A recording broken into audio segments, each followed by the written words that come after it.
About their red actors, actually, then do you think their TTPs will be different in the near future with their technology advancement or other their heightened tension over geopolitical situation? Do you have any idea what's going to happen for the next few years? I think that Suyama-san touched upon a very, very important point at the beginning of the conversation, and that would probably be my one message about this. It's the sheer fact that we are right now leaning, but soon to be going towards a world where everything will be relying on sarcasm, lack of trust, just looking at those pieces of information flying back and forth, even on the most trusted and reliable media outlets in the world.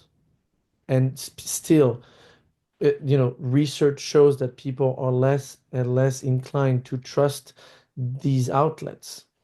And that's a worrying piece of information from the upcoming research. I feel like going into a world where we have lost faith from the one media conduits and media propagators that actually should have the goal and the role and the responsibility to push proper information that has been vetted, that has been checked by people and technologies, should be the number one priority. And I'm afraid, my fear is that by the time the technology will be robust enough to solve the problem, a majority of the people will have lost kind of faith in the standard process.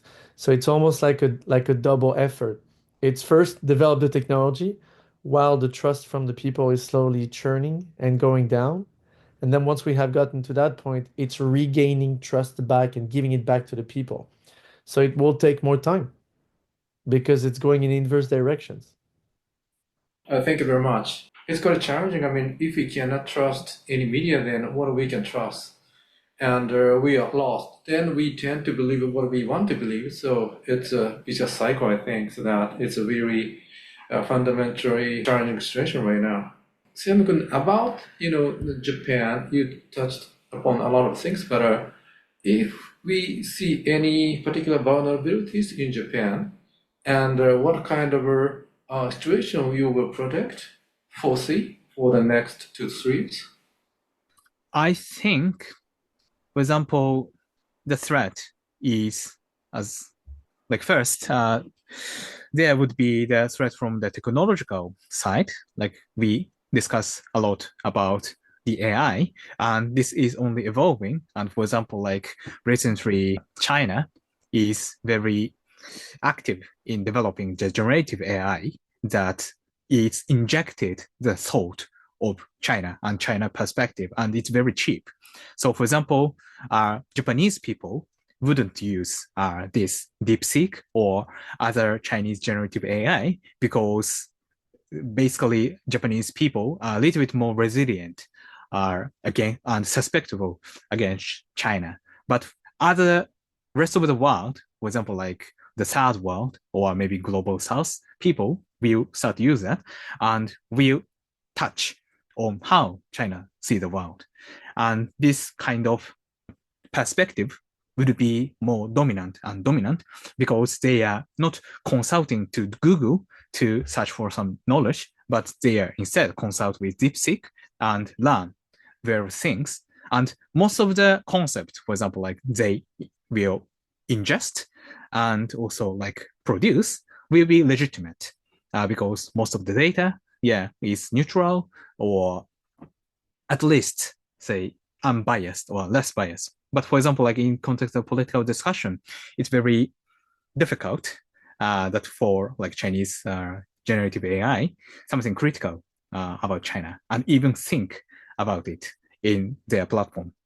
So, and this kind of dominance in the cognitive area by ways of the generative AI or other AI technology will affect Japan, say indirectly, I believe, because like Japan, it's, I'd say, established not only its own country, but also like with interaction with various countries in the world.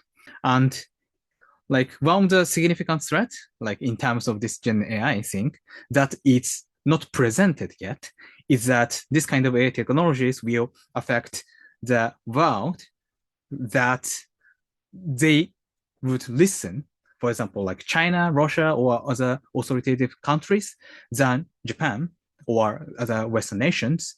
And for example, like if we form some block economy, it's kind of extreme scenario, Japan will be the first one to struggle because we rely mostly the like food import from overseas, for example.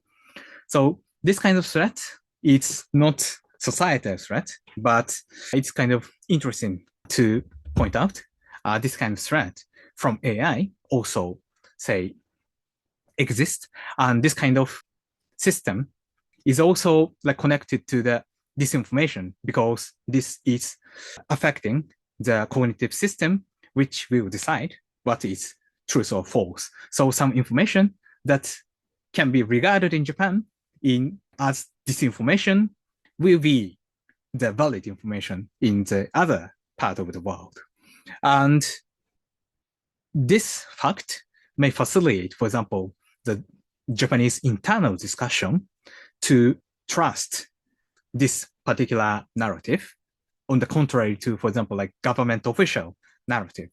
Because like there are a lot of people, they are believing into some certain narrative in the world. And if we just compare by numbers, maybe our belief is not the absolute one, or maybe like minority ones.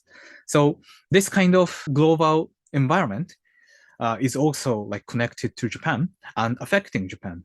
So this kind of technological advancement in the AI will impact like Japanese discussion and perception, not in the short term, but maybe in like long term, not in 2-3 years, maybe like, or even not in 5 years, but maybe in 10 years, 20 years and longer.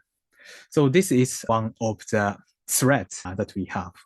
We also, I also wanted to comment about the global struggle in protection of democracy and the societal unrest.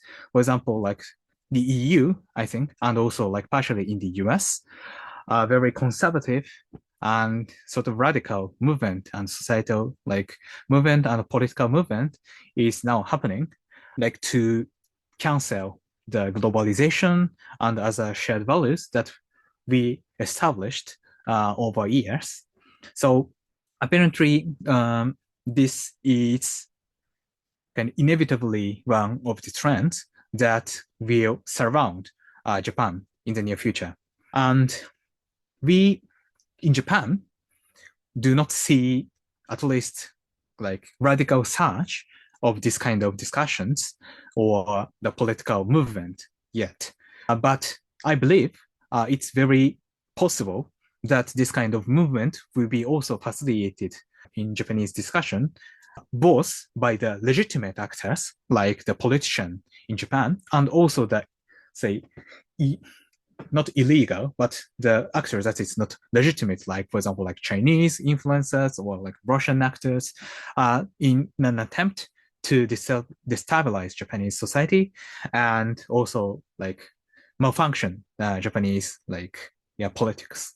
So this kind of global trends that we are observing in technology and political and society will affect Japan.